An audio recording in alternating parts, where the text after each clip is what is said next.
dramatic scenes in Saudi Arabia's holy city, Mecca. Heavy storms and rainfall hit the central coastal region of the country on Tuesday night, Mecca and Jeddah being mostly affected. Images of collapsing power poles, the Mecca clock tower struck by lightning, and pilgrims being swept away by the power of the wind were all shared on social media. Workers at the Kaaba, the black shrine Muslims encircle in a practice called tawaf, are seen here trying to collect dumpsters that were being blown across the square. The Saudi National Meteorology Center issuing weather warnings, including a red alert for some parts of the country, advising people not to leave their homes as the weather was expected to remain unstable on Wednesday.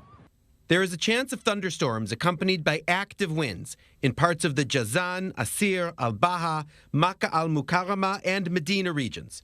Dusty surface winds and dust in parts of the eastern region and the central region. This week, temperatures have reached 48 degrees Celsius, that's 118 degrees Fahrenheit, while humidity has soared to 95% in Saudi Arabia. Hot and humid summers are normal in the Desert Kingdom, but the heavy and sudden rainfall mixed with strong winds and dust storms is considered unusual. The Mecca regional government announced that schools remained closed on Wednesday. The desert topography makes it difficult for water to drain naturally. Saudi officials have previously blamed poor urban planning for insufficient rainwater drainage systems. ऐसे ही खबरों के लिए देखते रहे time talk.